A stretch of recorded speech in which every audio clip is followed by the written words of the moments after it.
A psicanálise é machista? Quando eu iniciei a minha graduação em psicologia e estudando os primeiros conteúdos sobre psicanálise, me deparei com alguns termos que me causaram um certo estranhamento. Alguns deles você talvez já tenha ouvido: inveja do pênis, nome do pai, falo, metáfora paterna, entre outros termos, né? Naquele momento, quando eu iniciei a graduação, eu confesso que eu já não era, naquele exato período, a pessoa mais desconstruída, e mesmo assim me causou um certo estranhamento, uma certa estranheza ver esses termos relacionados à psicologia. E aí me surgiu a pergunta, e a gente pode conversar sobre isso aqui agora, né? Seria a psicanálise machista? Por que utilizar esses termos, afinal de contas? Qual a relação entre psicanálise e o feminismo, transexualidade também? Para falar sobre isso, eu trouxe o doutor em psicologia pela USP, o Rafael Cossi. Seja bem-vindo, Rafael. Oi, eu sou o Felipe, eu sou psicólogo e esse é o Sintoma, o podcast onde a gente elabora aquilo que o sintoma nos revela. Nesse quarto episódio, eu, a Tabata Bertuzzi e o Emerson Obara conversamos com o doutor em psicologia clínica pela USP, o Rafael Calaf Cossi. Eu encontrei o Rafael movido por uma angústia. A psicanálise há muito tempo vem sendo bombardeada de vários lados, você sabe. E um desses lados é o lado da psicanálise ser ou não uma teoria machista. Muitos autores falavam sobre isso, e eu encontrei o Rafael em um artigo que ele escreveu sobre a psicanálise e o feminismo. O mais interessante desse artigo do Rafael é que toda a teoria psicanalítica, de alguma forma, foi atravessada pelo movimento feminista. Ainda assim, existem algumas terminologias, alguns nomes que podem soar inadequados para o mundo de hoje. Nesse episódio a gente vai abordar e desconstruir algum desses termos, o que eles querem dizer afinal. No fim do episódio, eu consegui atravessar algumas dessas angústias, alguns dos questionamentos que eu enfrentava em relação à teoria e pude dar um passo além. É essa grande ideia que a gente teve e que você vai conferir agora. Aliás, além de psicanálise, feminismo, machismo, a gente também atravessou o tema da transexualidade, que é pouco explorada e que rendeu também um papo interessantíssimo. Se você curtiu esse papo e se você está gostando do programa, a gente está chegando na metade da temporada. Então não deixa de seguir a gente nas nossas redes sociais. O arroba de todas elas é arroba sintomapod, sintoma com M e pod, P-O-D. Assim, você fica por dentro dos lançamentos, das referências utilizadas, dos cortes dos vídeos e ajuda bastante também a gente a divulgar o podcast para mais pessoas. É isso, vamos voltar lá para a conversa. Queria, para a gente começar, você falando um pouco mais sobre você, quem é o Rafael, por que que você se interessou em estudar esses temas, você também trazendo, né, quais são os temas de pesquisa que você gosta de trabalhar. Fala um pouco sobre você. Olá, Felipe, obrigado pelo convite mais uma vez. Prazer estar aqui. Bom, eu comecei a estudar faz bastante tempo isso, né? Eu estava fazendo curso de especialização, tinha acabado de me formar em psicologia, estava fazendo curso de especialização e tinha que fazer um trabalho de conclusão de curso.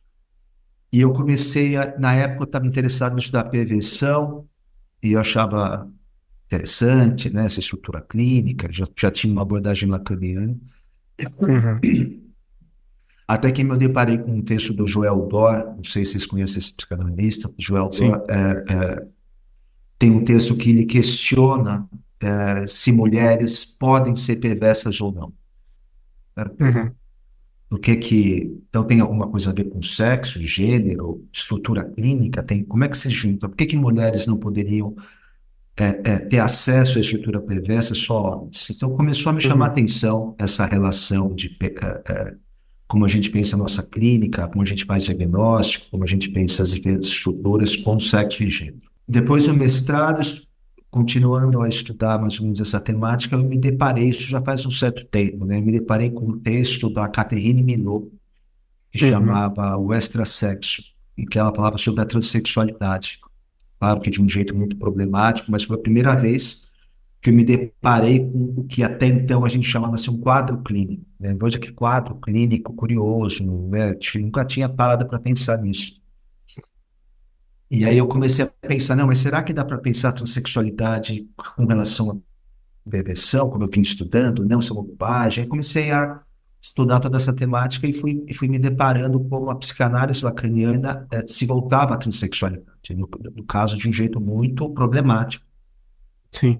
porque já que atrelava de uma forma muito direta a transexualidade à psicose. Então, por que que isso é Uhum. uma coisa tão óbvia assim? Por que que quase que esses autores tomavam a psicose como uma condição da transexualidade, né? A gente está falando de Catherine Uhum. Milon, mas Mustafa Safwan, Marcel Chermak, autores de muito renome. Sim. Então foi um Inclusive, Rafael, trabalho para contestar esse hum, tipo de atrelamento tão direto entre transexualidade e qualquer outra estrutura clínica. e até pra gente começar, né? Eu tava na ordem ali que eu separei os conteúdos, até deixei isso pro final, mas eu acho que já vale a pena da gente falar a respeito, inclusive sobre esse trabalho, né, da Catherine Milot, em que existe essa perspectiva bastante, não sei como a gente pode chamar, né, atrasada em relação à transexualidade, em que ela relata, não sei se é nesse livro exatamente, né, eh, que ela conta sobre um atendimento do Lacan em relação à transexualidade mesmo, né, em que o Lacan estava atendendo uma mulher trans, e o tempo todo ali, durante o atendimento, a Catherine Milo, ela coloca que o Lacan relembrava que ela, na verdade, era um homem. Da onde que vem essa perspectiva? O que que você pensa a respeito? Como é que a psicanálise pensava a transexualidade ali naquele período? Por que uma estrutura psicótica necessariamente? Nossa história começou mais ou menos assim. O primeiro psicanalista que de fato se debruçou sobre a transexualidade foi um psicanalista americano chamado Robert Stoller. Isso nos Uhum, anos 50, nos anos 60, estavam ele e John Money no meio médico estudando a transexualidade. No fundo, Stoller queria estudar uma outra coisa, chamada núcleo de identidade de gênero, que é o que faz com que eu, por conta própria, me afirme como homem ou mulher. Isso ele considerava como núcleo de identidade de gênero. Para estudar isso, ele estudou várias, como até então se falava, vários quadros clínicos, né? Dentre eles a uhum, transexualidade. E o Stoller considerava que a transexualidade seria um tipo de distúrbio egóico. Isso não se tratava uhum, de psicose, não se tratava de perversão. A pessoa tem um distúrbio egóico que faz com que ela tenha assim, problemas em reconhecer o seu próprio corpo e com relação à sua identidade, não sei o quê. Mas então um distúrbio que tem a ver com narcisismo, com recursos uhum, imaginários. O Lacan vai ler esse trabalho de Stoller, que se chama Sex and Gender, não tem publicado em português, né? Tem o Sex and Gender 2, que chama Experiência Transsexual. O Lacan vai ler uhum, esse livro do Stoller e vai falar assim, olha o que acontece aqui com o que o Stoller está falando. Aqui, tem, se vocês lerem, vocês vão se deparar com... chama Seminário 18. Vocês vão se deparar uhum, com o quadro que o Stoller está descrevendo. Olha como acontece, olha o que acontece com essas pessoas e tudo. E o Stoller sofre muito em tentar explicar o que está acontecendo ali. Ele fica uhum, preso a recursos imaginários. E por que que ele sofre muito? Porque ele não tem uma ferramenta teórica, chamada fora-clusão do nome do pai. uhum. Se ele soubesse disso, ele não teria dificuldade em reconhecer a face psicótica desses casos. Sei. Então, Explica um Lacan pouco melhor, fala, Rafael, o que que você está querendo dizer também com esse recurso, né, que ele não tinha da fora-oclusão do nome do pai. a gente pode ser, falando muito rapidamente, né? Isso Ah, aí são claro. cursos. O que diferenciaria as estruturas clínicas neurose, psicose e prevenção? Como cada estrutura clínica se, é, é, se posiciona frente à falta, frente à castração simbólica. A gente pode falar isso de Sei. várias maneiras, né? Na neurose, Uhum, frente a isso, há recalque. Essa forma do sujeito lidar com a falta. Né? uhum, Na, na, na, na perversão, o mecanismo de jogo é a felônia, o desmentido. O sujeito uhum, reconhece ao mesmo que desmente que reconheceu a castração. uhum, Mecanismos cíclicos, enfim. Na psicose, é uma fora-oclusão, significante que incidiria sobre o sujeito e faria com que ele se deparasse com essa situação.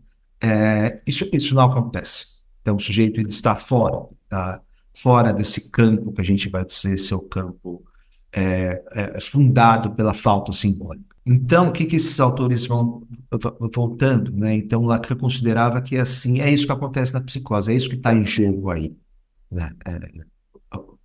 Esse mecanismo ele não se dá da mesma forma que se dá na neurose, se não se dá nas psicoses. Por isso que o sujeito transexual tentaria lidar com o seu corpo dessa forma. Talvez intervindo no seu corpo, ele tentaria em vão fazer a castração simbólica incidir, mas isso é um erro, é um problema, Uhum. porque a Certo. castração só se dá em plano simbólico.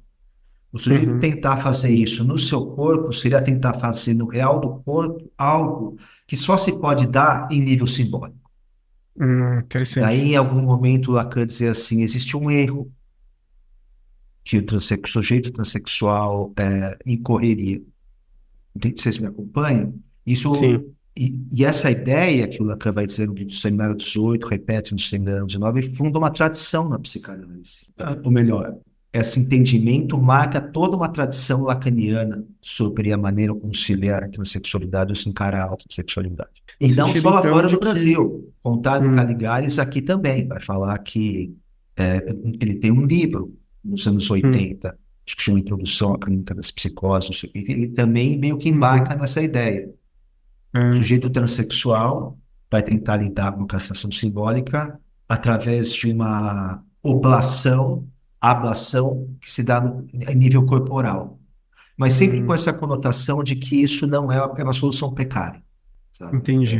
Então, nesse sentido, a clínica, naquele período, né, naquela época, como se enxergava a transexualidade, de fato, um dos caminhos seria de evitar, no caso, um processo cirúrgico para a transexualidade, de certa forma.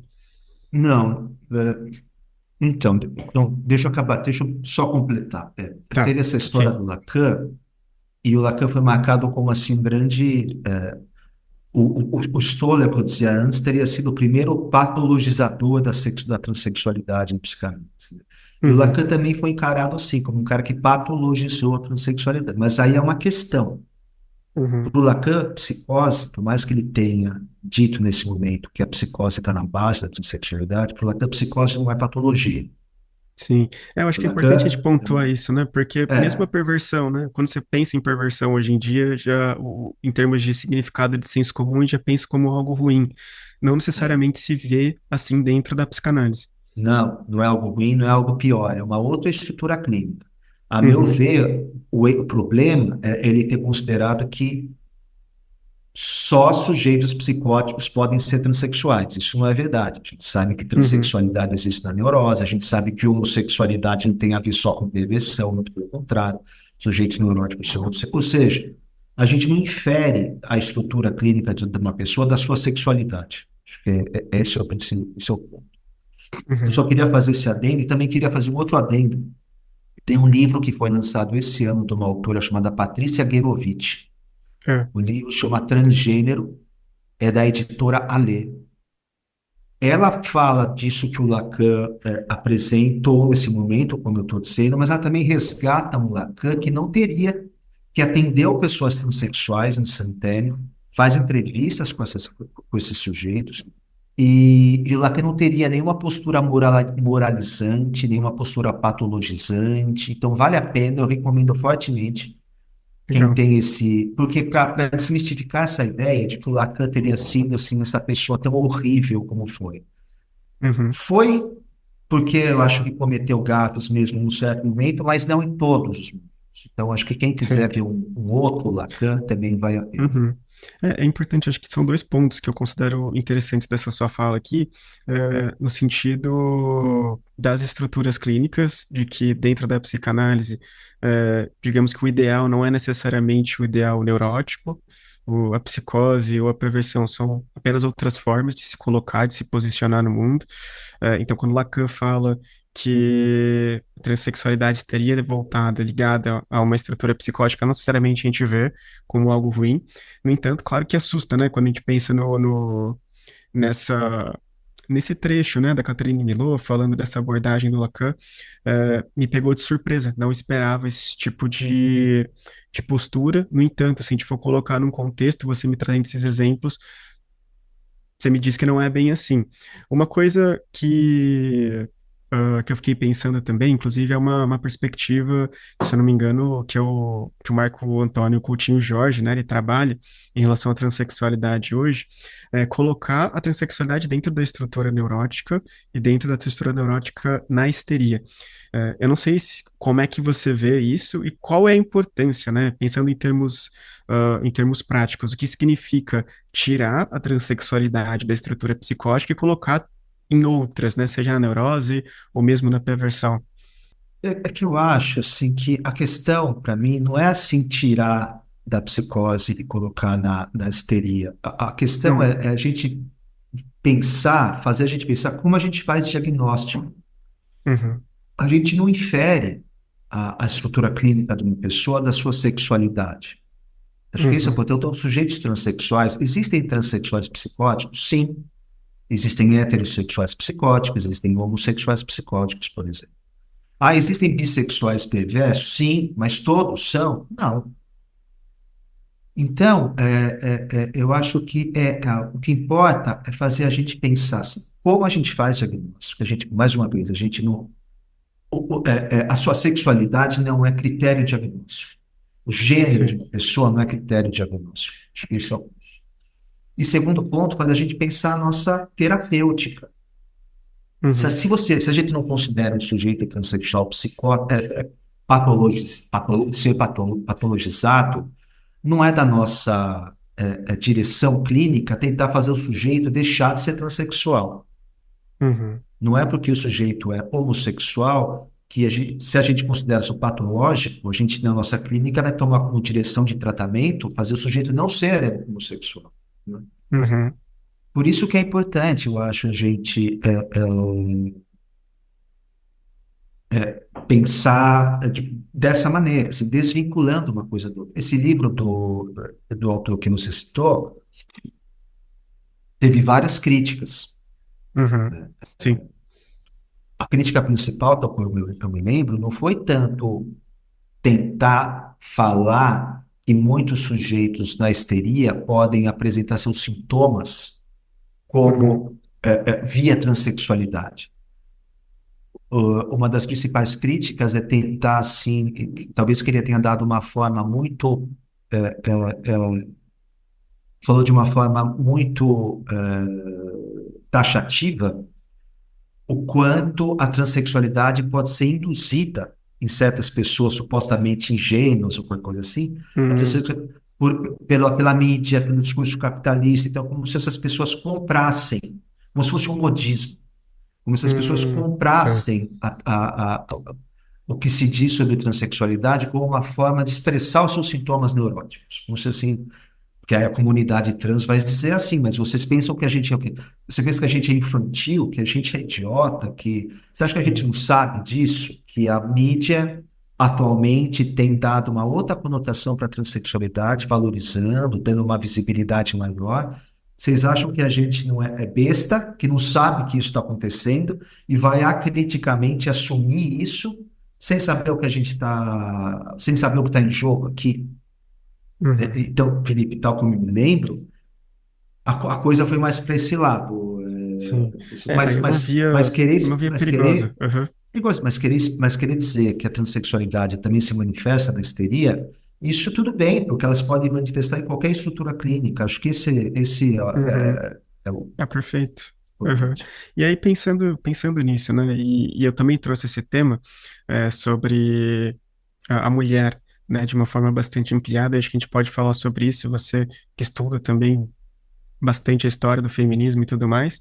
Mas uma das coisas, né, também voltando ao questionamento inicial da psicanálise, ser machista e o que se espera, né, de um tratamento, de um processo analítico como um todo. Se a gente for pensar exclusivamente nesse primeiro momento, né, na questão da transexualidade, inclusive tem, eu não sei como é que é a sua função, se você é o coordenador, se você participa só desse ambulatório, né, de generidades na USP, mas queria entender, assim, como é que se dá, né, esse processo analítico com um sujeito transexual e como é que funciona esse ambulatório? O que é esse ambulatório também que você faz parte? Eu participo desse ambulatório, eu sou um analista que Uhum, atende lá. Esse ambulatório é coordenado por duas pessoas, a Kika e a Dani, uhum, e existem outros psicólogos, psicólogas e psiquiatras que participam do ambulatório. O ambulatório oferece atendimento para a população LGBTQIA+, independentemente da sua demanda, ela não precisa ter uma demanda referente a gênero ou sexualidade. legal. A gente atende essa Uhum, população e oferece atendimentos individuais de orientação psicanalítica, atendimentos em grupo e atendimentos psiquiátricos. uhum, Só que a gente funciona na USP, né? A gente é um ambulatório que atende essas pessoas no que elas têm a dizer, né? Qualquer coisa, como pacientes, não importa, né?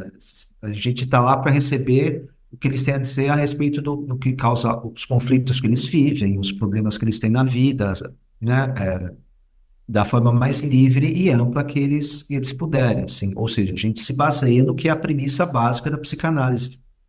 uhum, A gente não faz parte de grupos de psicólogos, por exemplo, como era bem no começo, né, quando transexuais começavam a procurar hospitais, os psicólogos ser aquele que participam dos protocolos médicos, sabe? Aqueles que vão atender 2 anos um sujeito trans para uhum, avaliar se trata de um sujeito trans verdadeiro e não do uhum, sujeito trans falso, porque se ele é um trans verdadeiro, você conversa com endócrino, você conversa com psiquiatra, você chega a esse consenso, então aquele sujeito estaria pronto, aprovado a fazer os tratamentos hormonocirúrgicos, sabe? É um sei. tipo de trabalho que ainda é feito, mas acho que isso não é mais tão rígido assim, mas ainda é feito, em que a pessoa trans passa por uma bateria de exames, no final das contas, para então é a comunidade médica que determina se aquele sujeito estaria apto, se seria bom para ele, se os tratamentos hormônicos cirúrgicos seriam saudáveis, se estariam frutos positivos para aquela pessoa. Uhum, A gente é um ambulatório totalmente livre disso. A gente não cumpre protocolos médicos, a gente não está lá para corresponder a nenhum ideal de nada. sei. Então, a nossa intenção é essa. E a gente faz isso na USP, e o nosso público são principalmente pessoas que estão numa situação de vulnerabilidade, que não podem pagar por tratamentos psicanalíticos ou psiquiátricos em Uhum. geral. Então, a gente atende essa população. E é de forma gratuita, então, lá na USP. Gratuito. Legal. E me chamou a atenção isso que você falou agora há pouco de trans verdadeiro, que implica também numa noção de um trans falso. É, É. Você imagina, você está no, sei lá, quem falava nesses termos era o Stoller e o John Money. Imagina que você trabalha em hospitais, chega um monte de uhum, pessoas se dizendo pessoas transexuais e pedindo cirurgias ou tratamento hormonal.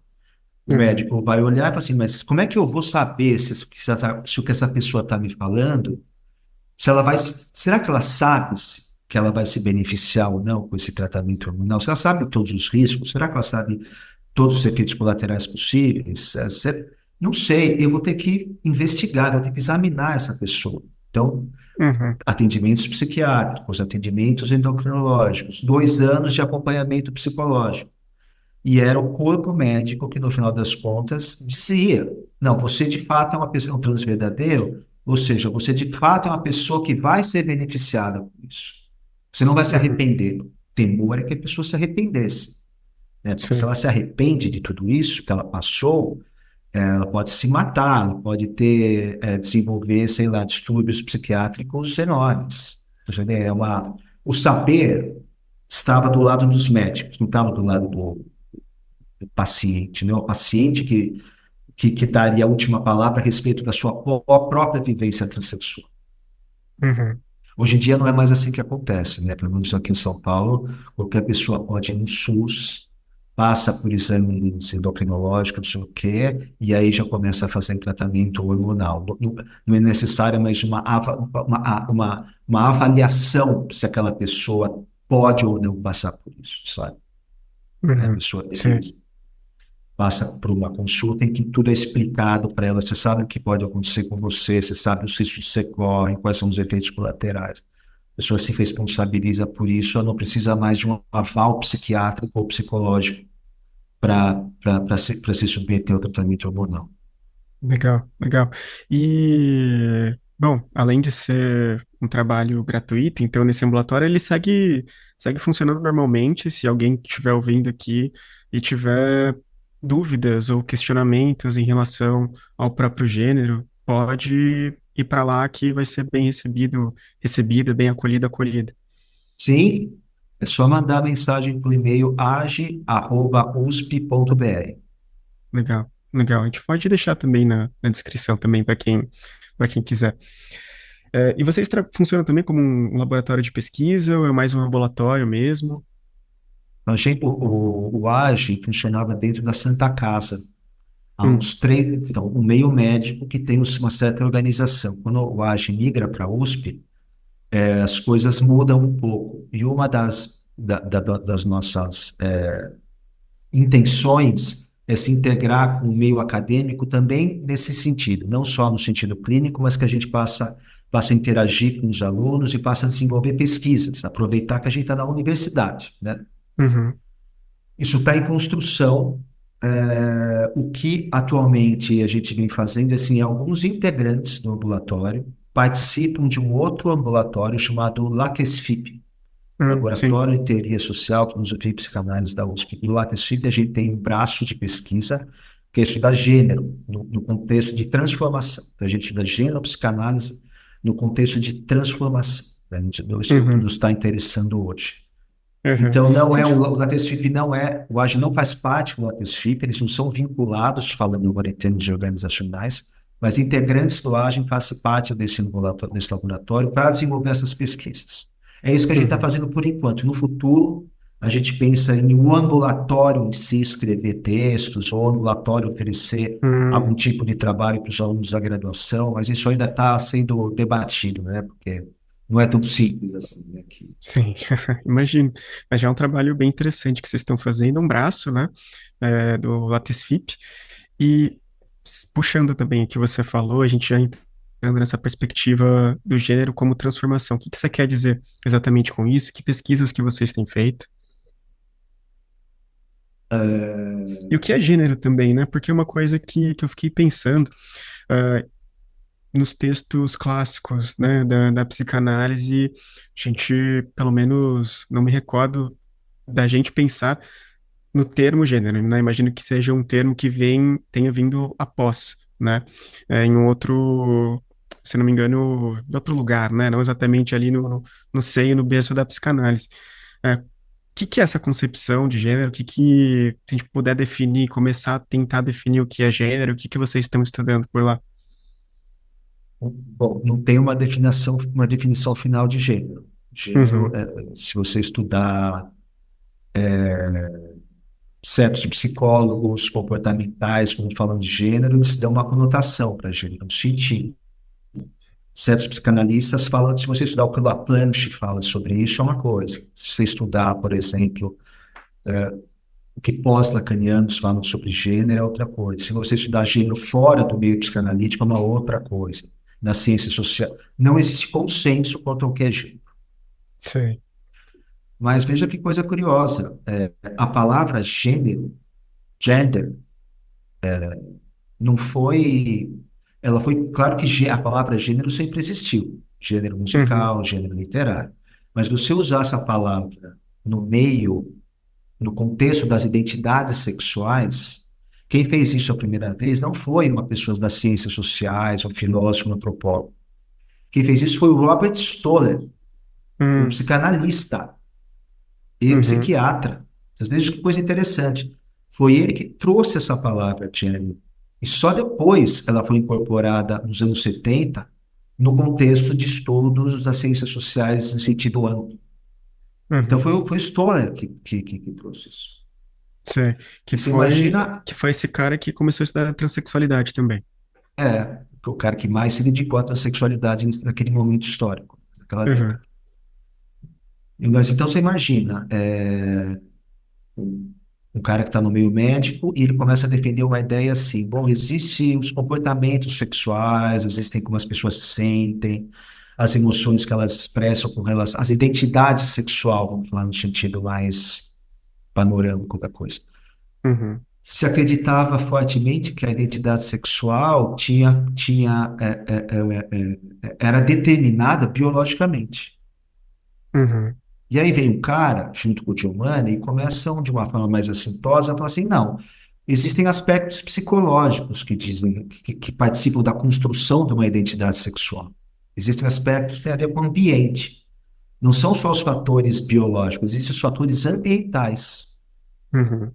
Então você veja que coisa mais. Você imagina o que foi isso na época, né? E eles vão tentar estudar casos clínicos que mostrem como fatores ambientais podem ser mais determinantes que fatores biológicos na construção de uma identidade sexual.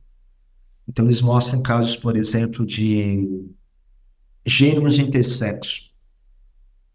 Uma criança foi tratada como uma menina e ela foi, veja, genitália ambígua. Uma foi tratada como uma menina e ela desenvolveu seu gênero na direção da feminilidade. O outro foi tratado como menino e desenvolveu seu gênero na direção da masculinidade. Então Uhum. eles tentam mostrar isso. Bom, e aí o Stoller chegou uma hora e falou assim, bom, para a gente falar para a gente falar desse fator biológico que participa da construção da identidade sexual, que palavra que a gente vai usar? Sexo social, a palavra boa. Sex, naquele contexto em que ele estava, muito relacionado à biologia, sexual Uhum. difference. Então eles precisavam de uma outra palavra. Sexo social não é boa. Daí o Stoller em cortar a palavra gênero, Uhum. tá? Para marcar essa radicalidade. Gênero apontaria, daria mais ênfase para os fatores ambientais na participação da identidade sexual. Então a Certo. coisa aconteceu mais ou menos assim. Então, não é uma coisa tão nova para a psicanálise, gênero, você vê? Já se falava disso há muito tempo, né? Hum. Não com a nomenclatura gênero exatamente, né? Não, o Stoller, ele foge desse termo, núcleo de Hum. identidade de gênero. Sei. Quando que foi isso, Rafael, É, mais ou menos? anos 60, Anos foi o Sex 60. and Gender 1. Eu acho que até no artigo anterior, mas foi nas décadas de 60 que o Stoller. Aí, essa foi o grande tema de pesquisa do Stoller, núcleo de identidade de gênero, que é Uhum. assim.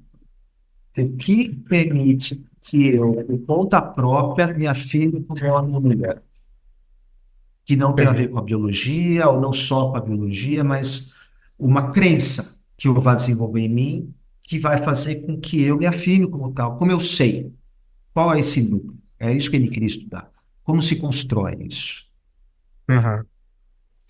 Uhum. Pode falar.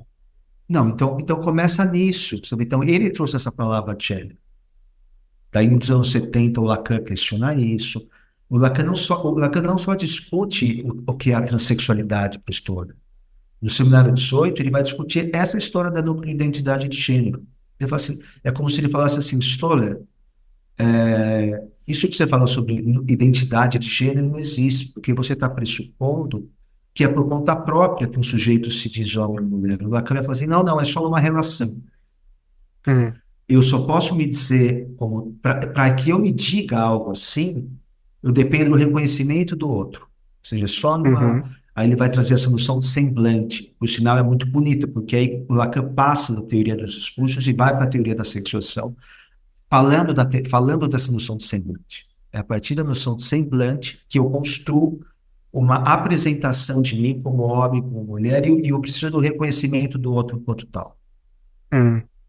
Então, existe uma contestação já do próprio Lacan a respeito dessa ideia stileriana de que seria o núcleo de identidade de gênero, seria algo que daria assim, que bastaria eu com as minhas próprias imagens que para que eu me dissesse uma coisa ou outra. Sei. Mas claro Isso que é existe muita bem. crítica a isso também, porque depois vai falar que Hum. o Lacan era binarista, vai falar que o Lacan tem toda uma gama enorme de discussão, mas já é uma contestação a essa concepção de Stoller. Uhum. Me parece uma ideia bem interessante do Lacan. Claro que tem essas críticas também, mas a gente fala muito sobre se eu tô entendendo o fio assim que você tá puxando, de existir esse gênero no qual a pessoa se identifica, mas também dependendo do reconhecimento do outro para que isso aconteça, para que isso se efetive. E aí eu fico pensando num trabalho que não pode deixar de ser conectado com o social. Mas você vê que problema, é verdade, é sempre com o outro, nunca é Aham. sozinho. Mas você vê que problema, porque o Stoller, ele achava que tinha um núcleo, que uma vez constituído esse núcleo, ele era inabalável. Hum, Ele se mantinha sempre o mesmo. Ele era algo coerente. Então, é como se você criasse um ideal de que assim, agora eu cheguei na minha identidade, ela vai ser sempre assim. E depois que eu cheguei nessa identidade, eu me sinto muito em paz com ela, porque eu finalmente constituí meu núcleo de identidade de gênero. Isso é uma aham, ilusão. sim. Depois a Butler vai ler o Stoller, não foi só o Lacan. Uhum, Muitas pessoas leram Stoller e criticam Stoller de várias maneiras. E uma crítica que a Butler faz é essa. Stoller é como se você acreditasse que o núcleo, uma vez constituído, ele seria coerente consigo próprio, intransformável ao longo do tempo. Eu falei, não, isso não existe. Não existe um núcleo nesse sentido. Não é só que precisa do outro. Não existe núcleo. O que existe é só performance. Daí hum, a Butler vai começar a desenvolver a sua teoria de núcleo enquanto performatividade. é, Existe uma performance de gênero. uhum, O núcleo, ou seja, ele nunca chega ao resultado final. Ele está sempre em hum, processo. sei, Daí ele só sei. existe enquanto performado. É perfeito, eu te perguntar isso, né? A Butler quis dizer com performance exatamente, né? Seria da forma como eu crio, da forma como eu transformo e manifesto, e que não é algo imutável, é algo que vai se alterando possivelmente ao longo da minha vida, da minha história. É algo, isso mesmo, é algo que está sempre em processo e Uhum, que nunca é sozinho, isso é em relação ao outro, mas é algo que sempre, se ele está em processo, ele é contingente. uhum, E se ele está em processo, ele pode me surpreender a qualquer momento. uhum, Então, eu posso fazer certas coisas que eu posso me surpreender com o meu próprio gênero. Como é que apareceu isso? Isso é um defeito. Porque se a gente se for pautar na concepção do Stoller, seria um defeito, porque assim, opa, você deveria ter um núcleo coerente, coeso e harmônico entre uhum, seus traços adjetivos. sei, O que a Butler vai falar? Não, não, a gente tem que mudar de referência. O gênero não, o saudável, o ponto de chegada não é você ter um gênero coerente. O ponto de chegada é você reconhecer que o gênero está sempre em mutação e que ele uhum, sempre pode te surpreender. sei, sei. Eu não sei se você enxerga dessa forma, mas quando você fala sobre o Stoller, eu fico pensando assim numa clínica, talvez, em que se fortaleceria uma noção de um ego, então eu sou assim e ajo como tal. E os autores pós, né, pensam de uma forma diferente, que é possível essa transformação, eu preciso refazer essa imagem que talvez eu já tenha criado sobre mim. Eu acho que os autores pós vão dizer que é necessário reconhecer essa dimensão transformativa, essa dimensão Uhum, imprevisível, essa dimensão contingencial. Esse é o ponto. Assim, o gênero ter esse caráter, isso não é um defeito. Acho que essa é a ideia. Você tem que trocar qual que é a sua mira, qual que é o seu objetivo. O objetivo não é fazer do gênero algo coerente, harmônico, adequado ao ideal. Muito pelo contrário, é se reconhecer que é impossível que isso aconteça. E o que faz parte do humano, nesse caso, é justamente o contingente referente a isso. A contingencialidade referente a isso. É uma mudança total de perspectiva. E sim. essa mudança total de perspectiva, ela prevê uma outra terapêutica. O que exige não é que a gente tem que levar um sujeito a tentar fazer com que o gênero dele seja adequado e não mais transformável. Pelo Uhum, contrário, é reconhecer que o gênero tem um caráter intransformável e que isso faz parte do humano, faz parte do que a gente tem de seu pulsional, sei. né? Uma mudança completa de metas. Uhum. Uma pessoa assim que chegue à clínica psicanalítica, que tenha questionamentos a respeito do seu próprio gênero, em relação à sua própria sexualidade também. Não sabe, tem todos os discursos também que nos rodeiam, nos permeiam. É, ela chega com esse questionamento, né? O que eu sou, o que eu gosto, como eu devo me portar, considerando também todas essas variáveis sociais, se a gente for pensar em transexualidade, tem toda a questão da violência. O que uma pessoa que está encarando, né, essas questões, o que ela pode, acho que não esperar, né, exatamente, né, porque penso que o processo analítico é particular, mas talvez o que ela não possa esperar, né, que ela chega ali, o que ela não vai encontrar, não sei se dá para a gente pensar por essa via, dentro de uma análise. Ela não vai esperar, pelo menos do que eu entendo serem os bons psicadores de um bom psicanalista. Bom Uhum, psicanalista quer dizer um psicanalista que estuda psicanálise, porque hoje em dia fala-se tantas coisas que acho que se esquece de estudar psicanálise. Ela não deve esperar que um psicanalista diga o que ela é, o que ela uhum, deva fazer, ao que ela tem que corresponder. Muito pelo contrário, a gente está para ouvir o que aquela pessoa tem a dizer sobre os seus conflitos, sobre suas questões, no final das contas. E a gente vai tentando ajudá-la a entender o que está acontecendo e que ela vá podendo fazer as escolhas que ela queira fazer na vida. É ela que vai decidir para que lado ela vai, a quais grupos ela vai se vincular, com quem ela vai se relacionar, onde ela vai querer experimentar as variações da sua sexualidade. Acho que é isso que a gente faz. A gente coloca a pessoa num percurso que envolve um pouco se conhecer também, mas não é só, não é nosso objetivo final. Mas faz parte do percurso a pessoa começar a se conhecer um pouco melhor também. uhum, Me Agora, não parece, cabe a.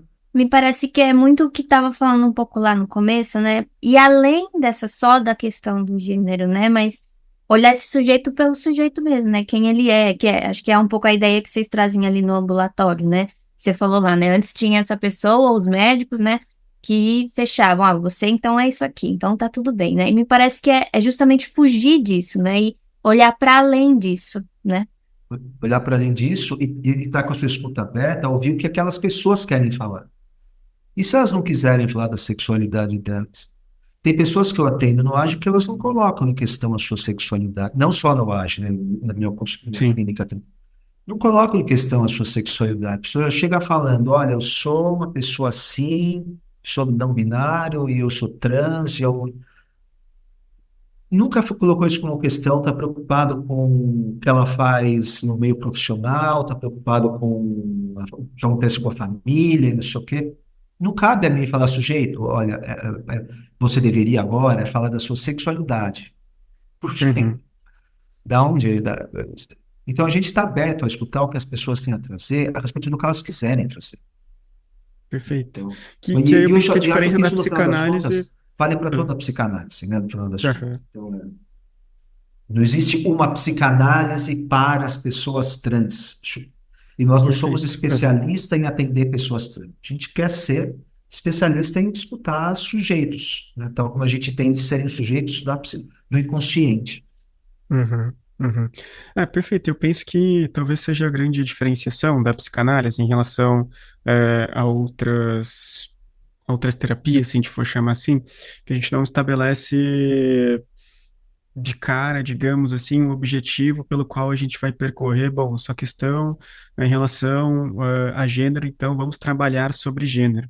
Não necessariamente, né? Às vezes a pessoa não quer falar sobre isso, não é o caminho que ela quer percorrer, pelo menos naquele momento, né? Bom, você falou sobre gênero, e aí, não sei se dá pra gente entrar nisso um pouquinho, mas você fala do Stoller, e depois você fala da crítica do Lacan ao Stoller, de ver na verdade, as críticas que o Lacan recebe, né, quando ele fala sobre gênero na perspectiva, que ele passa a ver o gênero numa perspectiva binarista, né? Ao mesmo tempo, tem a Butler, que chega e fala de uma multiplicidade de gêneros. E mesmo existem pessoas, né, que falam sobre a abolição da categoria gênero. O que você pensa sobre isso tudo, Rafael? Como se impacta também sua pesquisa? Assim, não tem uma teoria finalista sobre o que é gênero. Uhum, Existem muitos entendimentos sobre o que é gênero. E a gente precisa entender uma coisa, assim, que para os estudos de gênero, o que importa, no final das contas, é assim, como pensar teoricamente transformações sociais que levem a transformações sociais no sentido assim, como a gente muda as relações entre homens e mulheres, como a gente repensa as identidades, como a gente pensa o que eles dizem ser novas sexualidades, como que a gente faz com que categorias como que a gente pensa que, assim, que o que está fora do que se diz serem os sujeitos heteronormativos ou heteronormativamente reconhecidos, como a gente faz com que esses sujeitos possam também fazer parte do que se entende como categoria dos humanos, pessoas, Uhum, como eles podem ser sujeitos políticos. uhum, Por que que eu estou dizendo isso? Porque assim como existem diferentes entendimentos de gênero, existem diferentes estratégias para se pensar como lutas sociais vão acontecer. Não certo. existe uma única perspectiva para isso, né? Então, é muito interessante ler, por exemplo, Problemas de Gênero, da Butler, e um livro mais recente que chama Desfazendo o Gênero. Você vai vendo que ela está o tempo inteiro discutindo, não só teoricamente, mas ela está discutindo com as próprias feministas e com outras pessoas que estudam gênero. Uhum, Pensando assim, se a gente entende gênero, assim, como a gente opera para que transformações sociais aconteçam? Se a gente pensa gênero de outra forma, como é que a gente viabilizaria uma mudança na sociedade? Ela está discutindo teoricamente com outras teóricas, pensando em possibilidades de mudança. sim. Por exemplo, tem gente, ela discute com essas pessoas que falam assim, não, gênero é uma categoria que tem que sumir, porque gênero é uma categoria binária. Uhum, Aí ela diz, bom, mas de fato, esse entendimento prevê que gênero só existe dentro dessa. Gênero necessariamente pensado enquanto gênero masculino e gênero feminino. Ela fala assim, mas será que esse é o único entendimento possível de gênero? Será que é possível a gente pensar gênero fora da binaridade? Porque se a gente pensa gênero fora da binaridade, a gente mantém a categoria gênero. A gente não coloca a categoria, a gente não descarta essa categoria.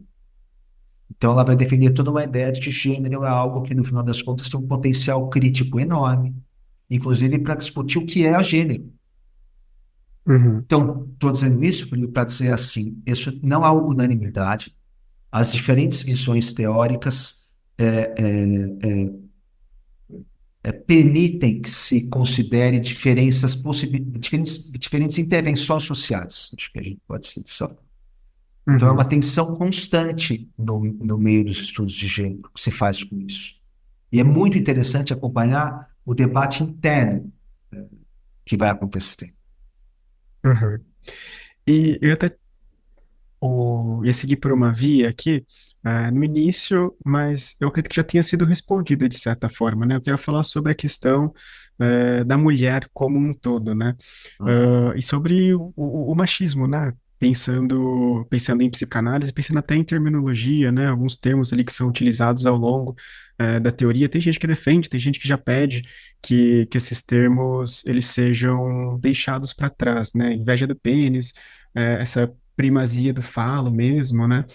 Tem muita gente que diz, que a psicanálise é uma teoria que, de certa forma, vai servindo ou reproduz o patriarcado por conta disso, eh, dessas terminologias, da forma como trata algumas questões.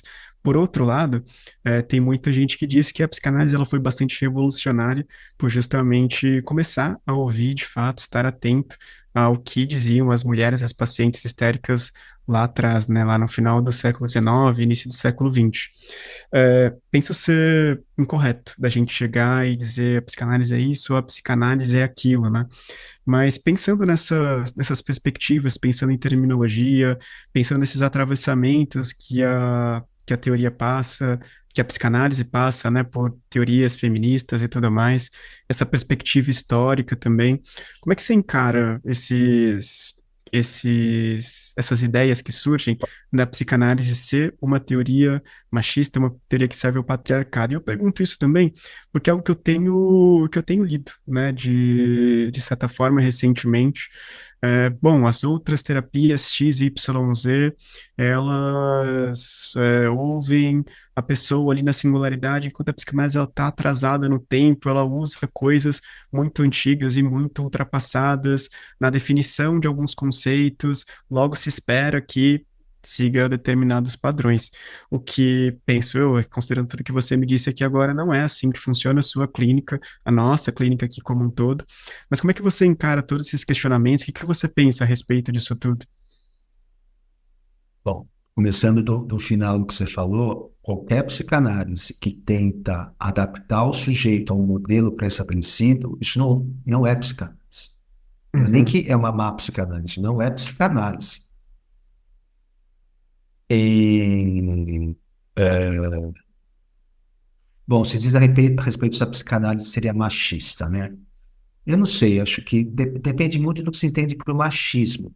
Eu acho essa uhum, palavra meio complicada, porque machismo, no meu entendimento, quando eu ouço essa palavra, não diz respeito só a uma desvalorização das mulheres feita pelos homens, né? Ou que há uma inferioridade de condições que é atribuída às mulheres em comparação com os homens. Machismo, para mim, tem a ver com um endossamento de uma violência, né? Como uma uhum, coisa assim, é um tipo de relação de poder que prevê, por exemplo, humilhação das mulheres.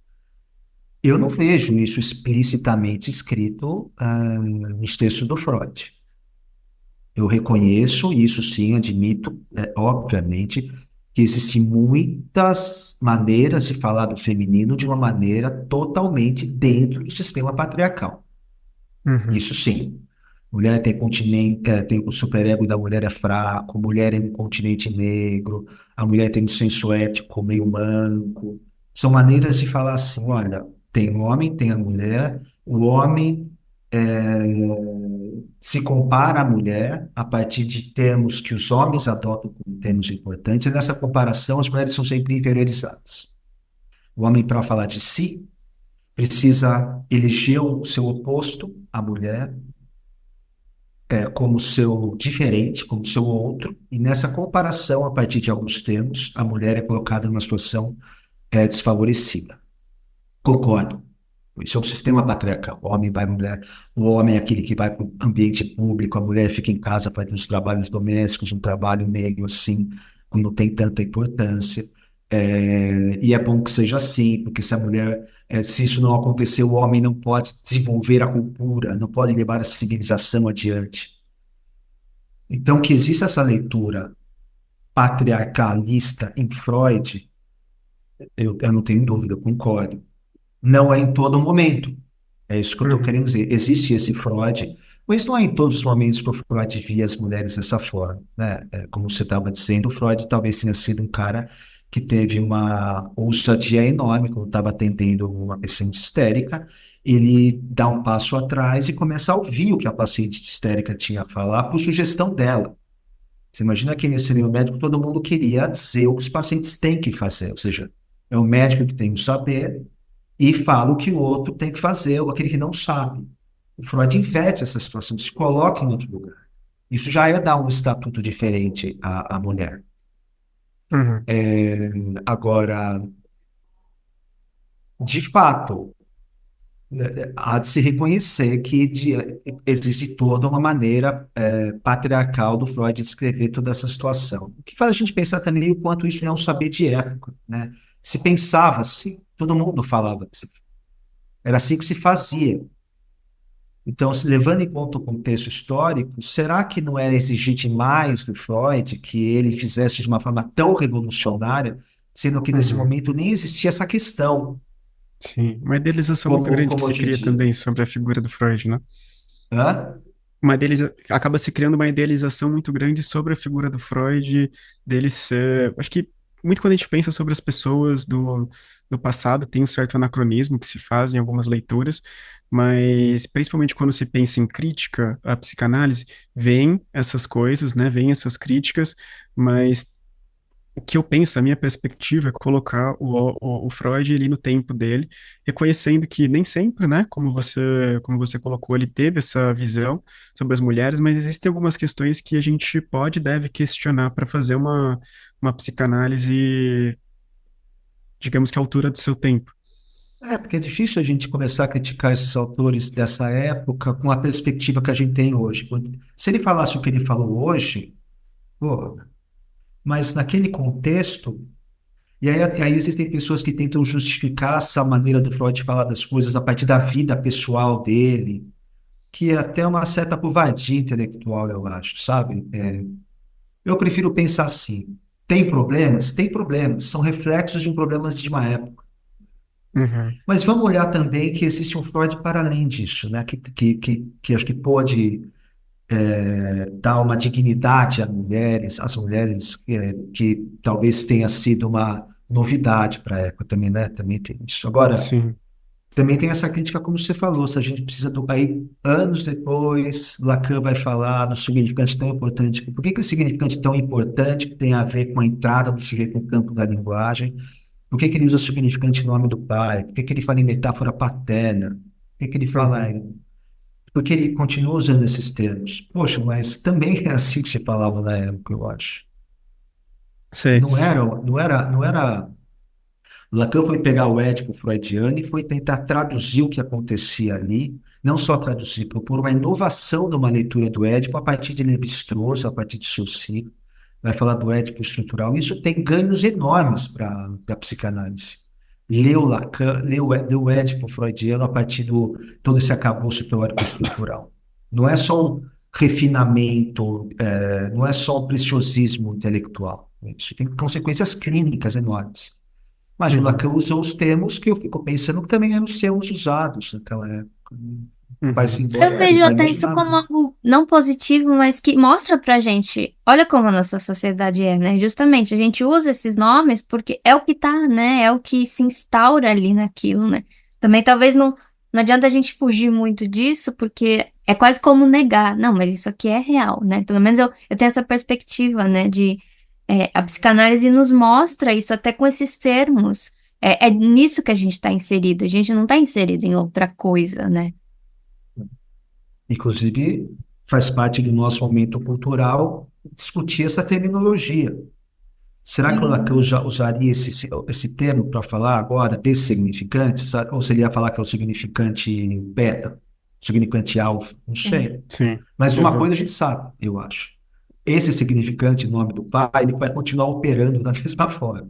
O falo Uhum. vai continuar Também. funcionando da mesma forma. Podemos rebatizá-lo, se é que é o caso, mas as funções continuarão sendo exercidas.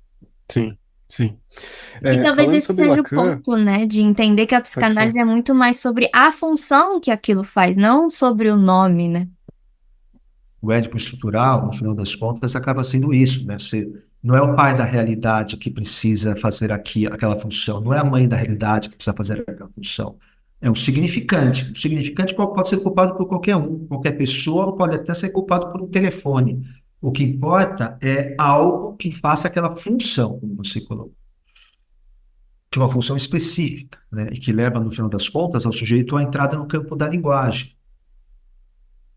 Que o falo vai ser o falo simbólico.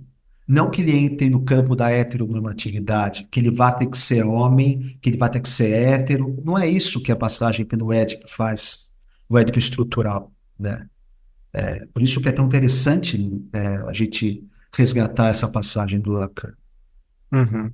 Eu penso que vem muito com o Lacan mesmo, né? Que, novamente, pensando em críticas desse modelo que Freud estabelece, pensando em Édipo, né? Da família burguesa, pai, mãe, filho, se a gente traz para o Lacan, utilizando essa noção de significante, a gente pensa muito mais em funções mesmo, né? Muito mais numa metáfora ali de papéis do que exatamente essa estrutura pai e mãe necessariamente, pai, mãe, filho, né? Às vezes pai, pai, mãe, mãe, enfim, uma infinidade de combinações possíveis. Porque Agora, senão a gente pensa que para o Édipo estrutural, o Édipo acontecer, isso depende de um tipo ideal de família e de exato. uma certa relação de parentesco, papai, mamãe e filhinho, mostrando. quando o Lacan fala do Édipo estrutural, assim, não importa a configuração familiar, não importa quem são os personagens, não importa a Uhum. relação de parentesco, importa que funções sejam ocupadas e que elas aconteçam. Sim. Sobre o Lacan, existem alguns aforismos, né, do Lacan, que são aquelas frases. Imagina que todo estudante de psicologia já ouviu, já se deparou, já tentou estudar, já se confundiu. Dois em especial que eu queria trazer para cá, bom, ele fala que a mulher não existe. Na verdade, só esse que eu gostaria de trazer exatamente, né? O outro, que seria o não há relação sexual, a gente pode falar, mas eu não sei se cabe tanto neste momento, pro tempo também que a gente tem. Mas se a gente pensa na mulher não existe, né? Que que ele quis dizer com isso? E como isso também atravessa, né, as teorias feministas, eu fico pensando quanto que a psicanálise ela foi atravessada pelas teorias feministas que vão surgindo, né, naquele momento, anos 60, principalmente anos 70. Se o Lacan ele leu, né, algo nesse sentido, como é que ele chega nisso, e o que ele quer dizer quando ele diz que a mulher não existe. Esse aforismo ele fala lá pelos anos 70, né, no contexto da teoria da sexuação. Também é uma coisa muito ampla, né? Eu vou tentar falar de um jeito mais, sei lá, simples até. Falar que a mulher não existe a formação da sexuação é uma tentativa de uma escrita lógica matemática do que seria uma posição masculina e uma posição feminina. Não quer Uhum, dizer homem e mulher enquanto seres orgânicos, não quer dizer gênero masculino e gênero, quer dizer duas posições. Essas duas posições correspondem a duas maneiras do sujeito lidar com a função fálica. Então, fala enquanto função. E essas duas diferentes posições, elas são correspondentes a duas modalidades de gozo, o gozo fálico e o outro gozo. Bom, tem muita coisa em jogo. Porque quando vai falar uhum, que a mulher não existe, é como se ele dissesse assim, nesse lado das formas, que é o lado esquerdo, a posição masculina, uhum, aqui o conjunto ele é fechado. É como se dissesse o conjunto dos homens, que não são os homens nesse contexto que eu estava dizendo. Os sujeitos que se posicionam e têm mais ou menos uma modalidade de gozo própria, é um conjunto. Então, existe um universal aqui. uhum, E existe, para que exista um universal, é necessário uma exceção. Todos são submetidos à função fálica, menos um. Há ao menos um que não. Do outro lado, é uma confusão lógica. O Lacan ele vai fazer várias subversões à lógica aristotélica. Depois, sei lá, num outro momento, se você quiser, a gente pode falar de uma forma mais detalhada daquilo, mas a claro. conclusão que se chega é que desse outro lado não há um universal. Então, você tem de um lado universal, do outro lado você não tem universal. De um lado você tem um conjunto fechado, do outro lado você tem um conjunto aberto. Então, é mais ou menos nesse contexto em que as coisas vão aparecendo. E a coisa não é tão evidente, não é que a mulher não existe no sentido concreto, ou que a mulher não tem representatividade discursiva, ou que as mulheres não podem fazer em conjunto e se reunirem em grupo e lutarem por direitos sociais. Não é nesse sentido. A gente está falando de um plano que tem a ver com a função fálica e com modalidades de gozo. A gente tem que Uhum, levar isso em conta. Então não é binarismo, vocês estão entendendo? Porque binarismo exige um universal em contato com outro universal. Um e um. Aqui você tem um, você não tem um aqui. Por isso sim. que o Lacan vai falar, bom, mas qual que é a consequência dessa disparidade? A consequência é o aforismo, não há relação sexual. Porque Uhum, para que haja relação, você tem que ter um ser substancializado em contato com outro ser substancializado. Uma relação, que pode ser de poder, pode ser uma relação amorosa. O Lacan, com as fórmulas da sexuação, mostra, as fórmulas são a escrita lógica matemática da não relação sexual. E para que haja não relação sexual, você precisa de um universal e um não universal. Por isso que o não universal é a mulher não existe. A mulher não existe o quê? Enquanto um universal. uhum, É algo composto e descrito por Lacan através de recursos da lógica, da matemática, de Frege, de Cantor, uma coisa bastante complexa e bastante rica teoricamente. uhum, Mas só voltando no que você estava falando, Felipe, porque você vê como é complicado. Quando Lacan falou esse aforismo, a Lucy Rigarel olhou e falou assim, Lacan, você, no fundo, eu estou entendendo o que você está querendo dizer. Isso que você está falando é uma manobra política. Uma Uhum. manobra política. Quando você fala que as mulheres não existem, elas só podem ser reconhecidas uma a uma, no fundo, é uma forma de se falar que as mulheres são incapazes de formar um conjunto na luta por direitos sociais. Para que haja luta por direitos sociais, as pessoas têm que se unir num grupo. Se você mina esse grupo e fala que elas são só tomadas uma a uma, você está impedindo a totalização de um laço que permitiria com que as mulheres tenham força política. Então, ela fala, Lacan, isso que você faz é uma manobra de impedir as mulheres a terem uma visibilidade social de uma outra forma mais interessante. Porém, tem uma outra teórica também mais contemporânea, que é a Drusilla Cornell, que vai ler isso que o Lacan falou, uma feminista, uma estudiosa de gênero muito importante. Ela vai ler e fala assim, olha que interessante o que o Lacan está falando. Se o Lacan fala que a mulher não existe, isso quer dizer que a mulher pode ser qualquer coisa. Ela não precisa Uhum. corresponder a um ideal ou a um parâmetro que a sociedade diz de como a mulher deve ser, como ela deve se comportar, como ela deve falar, como ela deve, no que ela deve trabalhar. Então, se a mulher, a identidade, a mulher não existe, que bom. Isso é algo que assim, então permite e torna legítimo que as mulheres possam ser o que elas quiserem ser, Uhum. sem Perfeito. É precisar quando corresponder a um ideal que a cultura dita como o alvo da coisa. Uhum. É porque quando eu penso nesse aforismo, eu penso justamente nessa interpretação que você, essa segunda interpretação que você trouxe, né? De não existir um universal, no sentido de que a mulher então pode construir muito o que você falou, né? Aquilo que ela gostaria de ser, aquilo que faz sentido para ela, independente de expectativas de gênero, exatamente, né? E pensando em teóricas, né? Você trouxe algumas teóricas feministas que dialogam, né, com a teoria psicanalítica. Ah, fico pensando até em termos de indicação, né, para a gente pensar mais depois em outras reflexões, mas pensando em mulheres autoras em psicanálise, você teria boas indicações para a gente? Bom, quem tiver interesse nessa história, eu recomendo o meu livro, que foi a minha tese de doutorado, chama Lacan e o Feminismo, Uhum, que eu faço todo esse percurso. Quem que eram as feministas na época do Lacan, que liam Lacan, que discutiam teoria com ele, que participam da vida da psicanálise. Isso, na época que eu fui estudando, foi uma novidade que a gente foi vendo quantas pessoas tinha. Então, tinha Lucy Rigaret, Monique Wittig, Hélène Cixous, Michelle Montrellet, Julia Kristeva, todas teóricas feministas, liam o Lacan, iam aos seminários do Lacan, e o Lacan cita tais autoras nos seminários.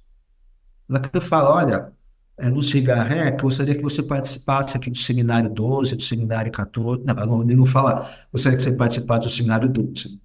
Quero chamar você aqui para discutir sobre o conceito de shifter, o conceito de sujeito de enunciação. Ela participa.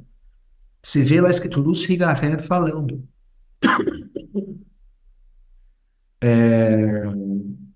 Por exemplo, da Hélène Cixous, ele fala, olha, a Hélène Cixous acabou de...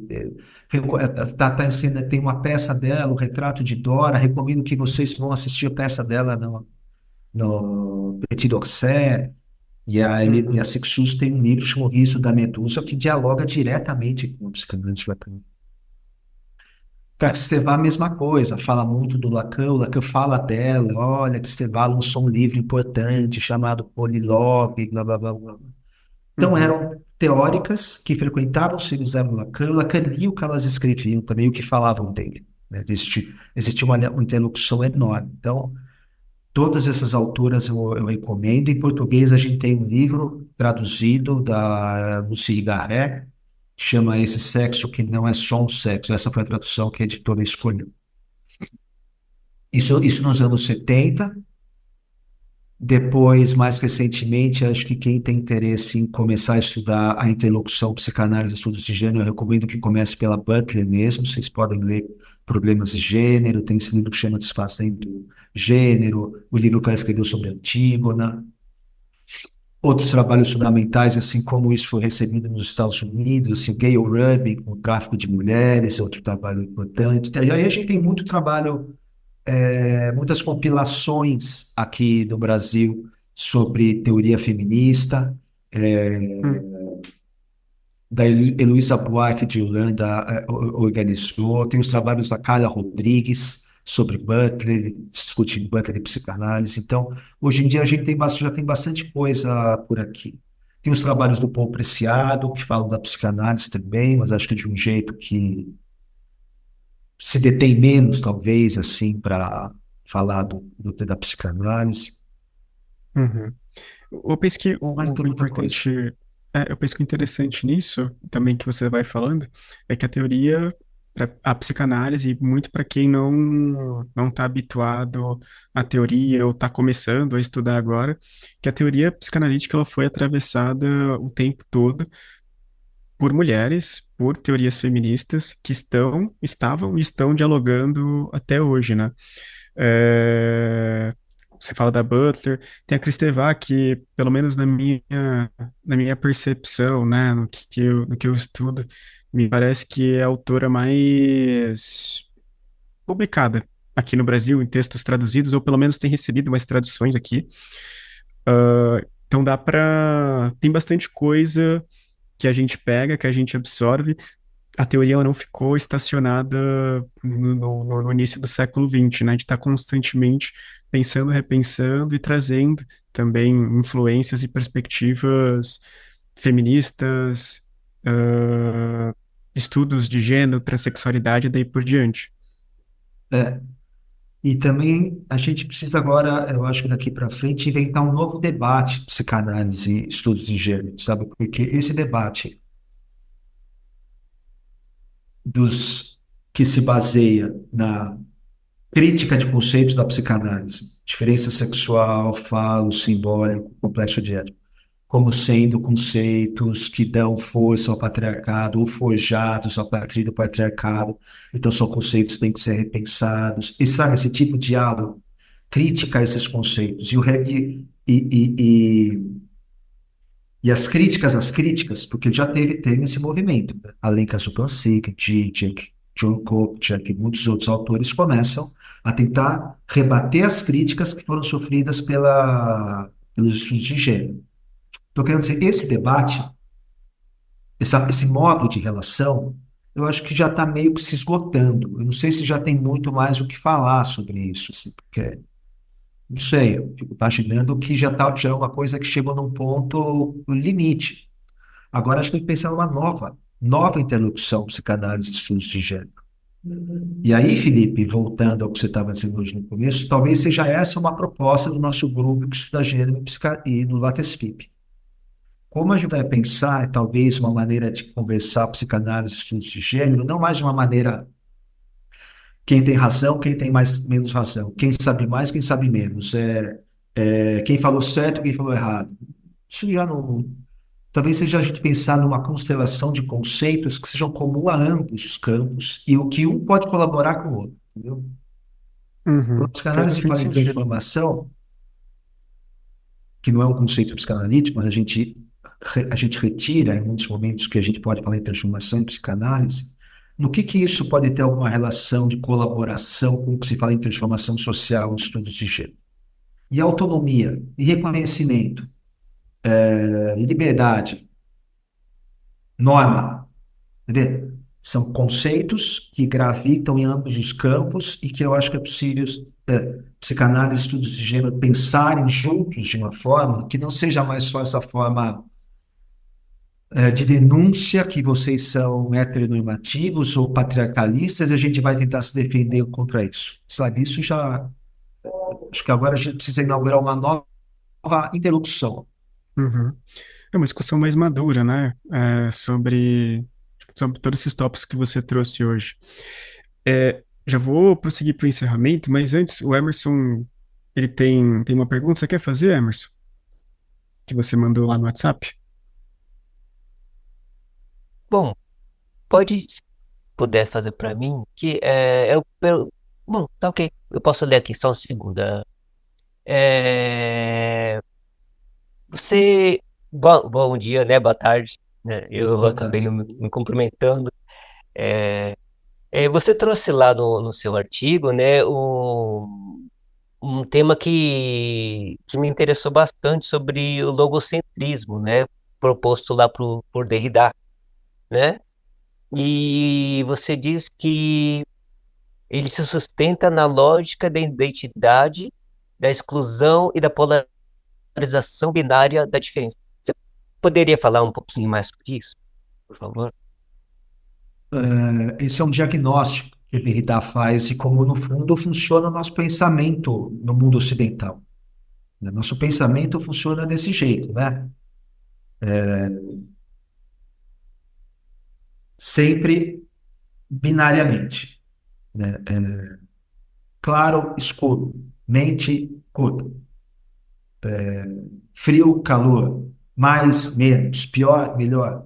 Todo o nosso funcionamento, todo o nosso pensamento ocidental, que talvez em outras culturas não seja assim, mas todo o nosso pensamento ocidental funciona desse jeito, binário. Nessa relação binária, a gente imputa hierarquia. Então, um é melhor que o outro, né? Mente é melhor que o corpo, mais nobre que o corpo, mais valorizado. O corpo tem algo a ver com uma coisa insubmissa, uma natureza indecifrável, qualquer coisa assim.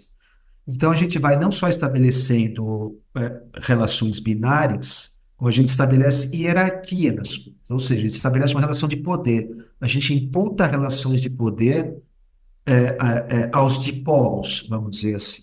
Só que nessa esteira de pensamento, de pensar diferença, porque no fundo essa é uma maneira de pensar diferença, né? Dois que estão numa relação hierarquicamente estabelecida, e que a gente então pensa em 250 mil dipólos que funcionam, que povoam a nossa cabeça, um dos dipólos a mais é homem e mulher. Então, o homem só é pensado enquanto ele, só é possível pensar o homem enquanto elemento nobre, valorizado, forte, remetido ao campo da cultura, e não sei o que lá, se a gente opõe esse polo a um outro polo, que tá aí tem que ser a mulher. E tudo que é desvalorizado, então, pertence a esse lado aqui, tudo que é valorizado pertence àquele lado lá, né? Então, é meio que mais ou menos dessa forma que eu entendo que o Derrida vai propondo que a gente pense a diferença sexual que foi fundada no mundo ocidental a partir de um determinado momento histórico. Notadamente, a partir, a gente lê um outro livro de um autor chamado Thomas Lakewood, Inventando o Sexo, chama esse livro. Esse é o pensamento, é uma maneira de pensar a diferença sexual que foi inaugurada a partir do final do século XVIII. Não era assim em outro momento, né? O homem e a mulher não eram diferenciados a partir de dois elementos contrários que se opõem e que uma relação de poder é estabelecida. E que é uma, como que se vai dizer, é uma exclusão constitutiva. Um elemento só existe enquanto ele exclui o outro. E é preciso excluir o outro para que esse exista. O Lacan vai falar, esse é um modelo dimórfico, ele vai dizer, porque você pensa sempre em duas formas opostas, radicalmente distintas e que uma só existe à medida que submete a outra. O Lacan vai falar, mas isso aí não é universal, isso não é atemporal. Na época do Renascimento não existia esse modelo, existia um modelo isomórfico. Então, homens e mulheres não eram distintos a partir de dois corpos diferentes, por exemplo. Homens, porque o corpo feminino era uma versão do corpo masculino. A vagina era uma versão do pênis, era um pênis invertido. Então, como que se diferenciava homens e mulheres, se não a partir de um dimorfismo? Se o modelo é isomórfico, se o corpo é quase uma versão do outro? Ah, não. Existe um elemento comum, é o calor. Homens são mais quentes, mulheres são mais frias. Então, você vê que coisa interessante, né? Quanto mais quente, mais perto do eixo da perfeição, mais próximo você chega do que se diz ser o homem. A mulher era mais fria. Você vê que coisa mais curiosa, então. Um modelo opõe dois elementos opostos, duas consistências. Um outro modelo fala, não, só tem uma consistência, só tem um corpo. O que vai diferenciar o outro é a quantidade de calor. Então, é uma outra maneira de se pensar a diferença sexual. Quando o modelo biológico ainda não foi o modelo que ganhou a primazia discursiva, que foi só a partir do final do século XVIII. Bom, mas em toda essa volta para dizer assim, o que tem a ver com essa ideia do logocentrismo? Logocentrismo está na raiz do pensamento ocidental de que o logos é o que determina isso. O ser, existe uma identidade. Essa ideia de uma coisa fixa, estável, que vai me definir. É essa ideia logocêntrica que funda a possibilidade de pensar em identidades fixas estáveis. E a partir disso que você vai pensar assim, então, como se constitui a identidade masculina? Homem. Se constitui por oposição a uma outra também substancialmente concebida e cujos traços adjetivos são opostos ao do outro lado. E do outro lado são os traços valorizados e esses são os que precisam ser desvalorizados para que o outro exista. É um modelo binário de diferença que a psicanálise contesta. Vai dizer que não existe uma noção binarista da diferença sexual em psicanálise? Sim, se a gente lê Freud e Lacan, em vários momentos, mas não em toda a psicanálise. Acho que é isso que a gente está definindo desde o começo aqui, né?